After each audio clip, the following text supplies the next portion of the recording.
استاد مجھے پچھلے کچھ عرصے سے موت کا ایک شدید خوف ہے، اور کبھی کبھی رات کو یہ خوف مجھے سونے بھی نہیں دیتا۔ کبھی کبھی اس سے متعلق خواب بھی آتے ہیں کہ میں مر گئی ہوں۔ موت کا خوف ہونا اچھی بات ہے، لیکن اگر انسان کو اس سے انزائٹی ہو، طرح طرح کے خوف مسلط ہوں، تو کیا کرنا چاہیے؟ اسلام آباد پاکستان سے۔ دیکھیں، موت کا خوف مسلط کرنے کا، موت کا خوف دل میں رکھنے کا مقصد یہ ہوتا ہے کہ انسان کا عمل بہتر ہو، اس کی زندگی بہتر ہو۔ اگر موت کا خوف مسلط کرنے کے نتیجے میں زندگی برباد ہو رہی ہے، اس کا عمل متاثر ہو رہا ہے، تو یہ شریعت میں یہ پسندیدہ عمل نہیں ہے، اس کو کم کرنا چاہیے۔ تو اس لیے اس کا بہتر طریقہ یہ کہ انسان اپنے آپ کو مصروف رکھے، دین کا کام ہو، دنیا کا کام ہو۔ یہ چیزیں ظاہر ہے اس وقت آپ پہ حاوی ہوں گی، اس وقت آپ کو پریشان کریں گی جب آپ فارغ بیٹھی ہوں گی یا بیٹھے سوچتی رہتی ہوں گی۔ تو آپ اپنے آپ کو مصروف رکھیں دین کے کام میں، دنیا کے کام میں فارغ بالکل نہ بیٹھیں، اور بس یہ ذہن میں رکھیں کہ جب مرنا ہے تو مرنا ہے، اپنی طرف سے پوری کوشش کرنی ہے، باقی اللہ سے معافی مانگیں گے، اللہ تعالیٰ معاف کرنے والی ذات ہے۔ تو اپنے آپ پر اس طرح اس کو حاوی کر دینا کہ انسان کا عمل اس سے متاثر ہو جائے، یہ شریعت میں پسندیدہ عمل نہیں ہے۔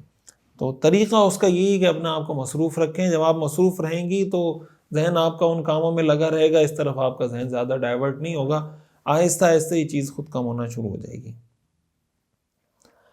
مفتی صاحب اہلاً وسہلاً، مرحبا کا مطلب خوش آمدید ہوتا ہے، ویلکم۔ موصب احمد برطانیہ سے پوچھتے ہیں، اگر ایک آدمی کمپنی سے کوئی چیز خریدتا ہے اور یہ کمپنی اس چیز کے لیے بینک سے بلا سود قرض دلواتی ہے،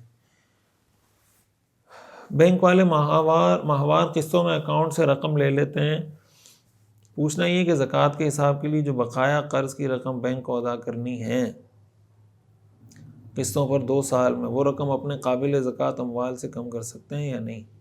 اور اگر کم کر سکتے ہیں تو 1 سال کی یا 2 سالوں کی؟ دیکھیں، اس میں اگر کوئی کاروباری نوعیت کی چیز آپ نے خریدی ہے تو پھر 1 سال کا ہی قرض آپ مائنس کریں گے، اور اگر آپ کی گھر کی ضرورت کی کوئی چیز ہے، جو ضرورت ہے آپ کی، ایسی کوئی چیز ہے، تو پھر آپ 2 سال کا قرض بھی اس سے میں نہ کر سکتے۔ کاروباری قرض ہے تو وہ 1 سال کا ہی مائنس ہوگا۔ اچھا جناب، قاری محمد اویس میرا نام ہے، میں انڈیا سے ہوں، میں ایک مسجد میں امامت کرتا ہوں۔ مفتی صاحب میرا سوال یہ کہ ادب کی شرعی حیثیت کیا ہے؟ ادب کے لغوی اور اصطلاحی معنی کیا ہیں؟ دوسرا سوال یہ کہ استاد کے سامنے ٹیک لگا کر بیٹھنا کیسا ہے؟ تیسرا سوال یہ کہ مسجد میں ہم بچوں سے جمعرات کے دن 10 روپے یا 20 روپے ایک بچے سے فیس لیتے ہیں، تو اگر ہم ہفتے میں زیادہ دن بچوں کو پڑھانے اور کم دن چھٹی رکھیں، اور اگر کم دن بچوں کو پڑھائیں زیادہ دن چھٹی رکھیں، یا 3 دن پڑھائیں اور 3 دن چھٹی رکھیں، 3 صورتیں میں نے اس لیے بتلائیں کہ اگر ایسا کبھی ہو جائے، جان بوجھ کر نہیں بلکہ کہیں اگر ہم کسی کام سے چلے جاتے ہیں، تو ان تینوں صورتوں میں تو بچوں سے جمعراتی لینا کیسا ہے؟ رہنمائی فرمائیں۔ تو آپ نے پوچھا ہے نا کہ ادب کی شرعی حیثیت کیا ہے، ادب لغوی اصطلاحی معنی، یہ تو آپ کسی درسگاہ میں پڑھ لیں گے اس کی تفصیل۔ بس ادب کا بنیادی مطلب یہی ہوتا ہے کہ آپ جس کو ہم یعنی اگر اس کا ترجمہ کرنا چاہیں انگریزی میں، اس کو رسپیکٹ کہتے ہیں۔ مطلب اس کا یہ ہوتا ہے کہ جب آپ کو کسی سے کوئی فائدہ حاصل ہو رہا ہے، کسی سے آپ کو کوئی بینیفٹ حاصل ہو رہا ہے، آپ کسی سے کوئی استفادہ کر رہے ہیں، وہ چاہے آپ کے والدین ہیں، والدین سے بھی آپ کو فائدہ حاصل ہوا ہوتا ہے نا، اساتذہ سے بھی آپ کو فائدہ حاصل ہوا ہوتا ہے، جو آپ کے بڑے ہیں ان سے بھی آپ کو فائدہ حاصل ہوا ہوتا ہے، تو اس کی قدر کرنا، اس کا شکر کرنا، اور ان کو اس بات کا احساس دلانا کہ یہ جو احسان مجھ پر آپ نے کیا ہے، مجھے اس کا احساس ہے اور میں اس کا احسان مند ہوں۔ تو جب انسان کے دل میں کسی کے احسان کے لیے احسان مندی کے جذبات ہوتے ہیں، تو اس کے جسم پر، اس کے اعمال میں، اس کی حرکتوں میں خود بخود ادب جھلکنا شروع ہو جاتا ہے۔ لیکن اگر کسی کو کسی دوسرے آدمی کے اللہ تعالیٰ کے احسانات کا پاس نہیں ہے، رسول اللہ صلی اللہ علیہ وسلم کے احسانات کا پاس نہیں ہے، صحابہ کرام کے احسانات کا پاس نہیں ہے، والدین کا نہیں ہے، استاد کا نہیں ہے، بڑے کا نہیں ہے، تو جس کے احسانات کا آپ کو خیال نہیں ہوگا اس کی آپ بے ادبی کریں گے۔ تو بے ادبی کی ایک بہت بڑی وجہ یہ بنتی ہے کہ احسانات کا استحضار نہیں ہوتا۔ الدین کلہ ادب، دین سراسر ادب کا نام ہے۔ آپ اگر دیکھیں ادب کا کیا مطلب، کہ آپ اللہ کا ادب کریں، آپ اللہ کے رسول کا ادب کریں، آپ صحابہ کا ادب کریں، آپ جناب فقہا کا ادب کریں، اللہ کے نیک بندوں کا، اولیاء اللہ کا ادب کریں، آپ والدین کا ادب کریں، آپ اپنے بڑے کا، حدیث میں آتا ہے نا کہ من لم یرحم صغیرنا ولم یوقر کبیرنا فلیس منا، کہ جو چھوٹے پر رحم نہیں کرتا، بڑے کی توقیر اور ادب نہیں کرتا، وہ ہم میں سے نہیں ہے۔ اسی طرح اساتذہ کا ادب ہے۔ تو اسی طرح ہمیں سفید داڑھی والوں کا ادب کرنے کا حکم دیا گیا۔ حدیث میں آتا ہے ان من اجلال الرب اکرام ذی الشیب المسلم، کہ سفید بالوں والے کا اکرام کرنا یہ اللہ کی عظمت کرنے کے مترادف ہے، اللہ کا اکرام کرنے کے مترادف ہے۔ تو ادب میں جو آپ نے پوچھا نا کہ استاد کے سامنے ٹیک لگا کر بیٹھنا کیسا، یہ چیزیں وہ ایسی ہیں جو معاشرے اور ادب کے لیے ایک بہت بڑا جو ایلیمنٹ ہوتا ہے کہ کس چیز کو ادب کہا جاتا ہے، کس چیز کو نہیں کہا جاتا، عوام کی حد تک۔ ایک تو یہ نا کہ اللہ کا ادب کیا ہے، رسول کا ادب کیا ہے، وہ چیزیں تو ظاہر ہے کہتے ہیں کہ اگر آپ اللہ کے احکام پہ عمل کریں گے تو اس کو ادب کہا جائے گا، اگر نہیں کریں گے تو اس کو کیسے ادب کہیں گے۔ باقی جو چیزیں ایسی ہوتی ہیں جو ظاہری طور پر کرنے کی ہوتی ہیں، اس کا تعلق عرف کے ساتھ ہوتا ہے کہ کس عرف میں کس عمل کو ادب سمجھا جاتا ہے، کس عمل کو بے ادبی سمجھا جاتا ہے۔ تو اس کا تعلق اس چیز سے بھی ہوتا ہے کہ آپ کے سامنے بیٹھنے والا شخص بھی کیا اسی کلچر کا حصہ ہے جس کلچر میں آپ پلے بڑھے ہیں، وہ بھی اس کلچر میں پلا بڑھا ہے۔ اگر ایسا ہے تو اس معاشرے کے جو ادب کے سٹینڈرڈ ہوں گے وہی ادب کے سٹینڈرڈز کہلائیں گے۔ اور اگر مثال کے طور پر آپ انڈیا کے ہیں، آپ کا شاگرد کسی اور ملک سے آیا ہے، یا وہ آپ کسی ایک علاقے کے ہیں، وہ کسی دوسرے علاقے سے آیا ہوا ہے، اور وہاں پر ادب کے سٹینڈرڈ مختلف ہیں، تو یہ چیز بھی پیش نظر رہنی چاہیے کہ کسی کو اس وجہ سے بے ادب قرار دے دینا کہ وہ آپ کے عرف کے مطابق جو ادب کا تقاضا تھا اس کو پورا نہیں کر سکا، حالانکہ اس کے دل میں کوئی بدنیت ہی نہیں تھی۔ تو ظاہر ہے کہ جب آدمی کسی نئے ماحول میں آتا ہے تو اس کو ایڈجسٹ ہونے میں ٹائم لگتا ہے۔ تو ان چیزوں کو سامنے رکھنا چاہیے۔ تو آپ کو ایسے معاشرے بھی مل جائیں گے کہ استاد کے سامنے ٹیک لگانے کو جو وہ بے ادبی نہیں سمجھتے، ایسے معاشرے بھی مل جائیں گے، ایسا عرف بھی مل جائے گا کہ استاد کے سامنے ٹیک لگانے کو بے ادبی سمجھتے ہیں۔ تو اس کے اندر عرف کا اعتبار ہوتا ہے۔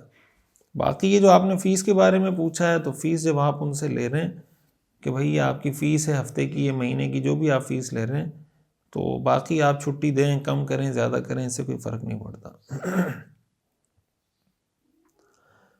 السلام علیکم ڈاکٹر صاحب، اگر کوئی شخص عصر کی نماز میں آخری قاعدے میں غلطی سے الحمد شریف پڑھ لے، پھر اتحیات پڑھے، پھر درود پڑھے، پھر دعا پڑھے اور سلام پھیر دے، تو کیا نماز ہو جائے گی جبکہ سجدہ سہو نہ کیا ہو؟ کیا ایسی صورت میں سجدہ سہو کرنا ضروری تھا؟ کیا وہ نماز دہرانی ہوگی یا نہیں؟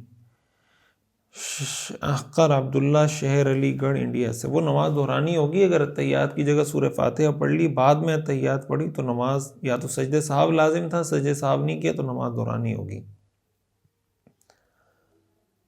میرا ایک سوال ہے کہ یہاں پر کچھ لوگ زیادہ بل بجلی اور گیس آنے کی وجہ سے میٹر میں کچھ گڑبڑ کرتے ہیں تاکہ بل کم آئیں، کیا یہ حرام ہے یا حلال؟ کراچی، پاکستان۔ یہ طریقہ ٹھیک نہیں ہے، آپ میٹر کو سلو کرتے ہیں، جو بھی اس کا طریقہ اختیار کیا جاتا ہے اس کے لیے قانونی راستہ اختیار کیا جانا چاہیے۔ جو بھی آئینی طریقہ ہے وہ آپ احتجاج کر سکتے ہیں، وہ آپ کوئی بھی دوسرا ایسا طریقہ ہے۔ اور دوسری بات یہ بھی ہوتی ہے کہ اپنے استعمال کو بھی کنٹرول کرنا چاہیے۔ بعض لوگ یہ ہوتا ہے کہ وہ اپنے استعمال کو کنٹرول نہیں کرتے اور بل زیادہ آتا ہے تو پھر وہ میٹر کے اندر گڑبڑ کرتے ہیں یا کنڈا لگاتے ہیں۔ ظاہر ہے کہ اس کا ہمارے کئی والے کوئی اتنے شریف لوگ نہیں ہیں، میں ان کی کوئی تعریف نہیں کر رہا یا ان کی کوئی سائڈ نہیں لے رہا، پوری کراچی والوں کو انہوں نے پریشان کیا ہوا ہے، لیکن یہ مطلب بھی نہیں ہوتا کسی کے غلط ہونے کا کہ 100% غلطی اس کی طرف سے ہے۔ عوام کی طرف سے بھی بہت ساری چیزیں غلط ہو رہی ہوتی ہیں، تو اس چیز کو بھی دیکھنا چاہیے کہ بھائی آپ اپنے بجلی کے یوز کو کنٹرول کریں۔ مثال کے طور پر آپ کے گھر میں فریج ہے تو آپ کوشش کریں بھائی جو پیک آ رہے ہیں آپ اس کے اندر فریج نہ چلائیں، بند رکھیں۔ پورا دن چل رہا ہوتا ہے تو فریج اتنا وہ ٹھنڈا کولنگ ہو جاتی ہے کہ ضرورت نہیں ہوتی۔ اسی طرح استری ہے، کوئی ہیوی مشینری ہے، وہ آپ پیک آر کے اندر استعمال نہ کریں، صبح کے وقت میں استعمال کریں۔ تو جو بھی اس طرح کی چیزیں ہیں جس سے آپ کا بجلی کا بل بڑھتا ہے اس کو بھی آپ کنٹرول کریں، تو امید ہے اس سے بھی کافی آپ کو فرق پڑے گا۔ جن علاقوں کے اندر، جن سوسائٹیوں کے اندر 100% بلنگ ہوتی ہے، کنڈا نہیں ہوتا، میٹر سلو نہیں ہوتا، تو وہاں لوڈ شیڈنگ بھی نہیں ہوتی۔ لوڈ شیڈنگ کے علاوہ وہاں پر اور بھی جو بل کے مسئلے مسائل ہیں وہ اس حد تک اوپر نہیں جاتے۔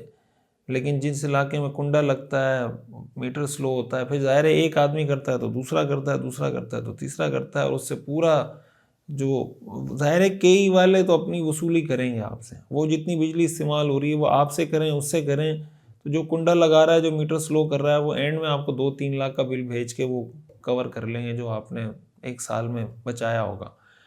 تو اس پر لوگوں کو لانا چاہیے کہ بھئی کنڈا سسٹم ختم کریں، میٹر سلو کرنے کا سسٹم ختم کریں، تو اس سے چیزیں بہتر ہوں گی۔ پھر بھی ظاہر ہے کہ بل زیادہ آتے ہیں وغیرہ وغیرہ، جو مسئلے مسائل ہیں، تو اس پر قانونی طریقے سے احتجاج کرنا چاہیے ان کو قائل کرنے کے لیے۔ مفتی صاحب کیا آپ کی ویڈیوز اپنے چینل پر اپلوڈ کر سکتے ہیں؟ ہمیں کاپی رائٹ نہیں ہوگا؟ میں نے اس پہ کلپ ریکارڈ کروایا تھا کہ آپ ہماری ای میل ایڈریس پر اپنا چینل کا ایڈریس وغیرہ وغیرہ کچھ تفصیلات میں نے بتائی تھیں، وہ آپ میسج کر دیں، تو جو ہماری ایڈمن ٹیم ہے وہ دیکھ کر آپ کو جواب دے دے گی انشاءاللہ۔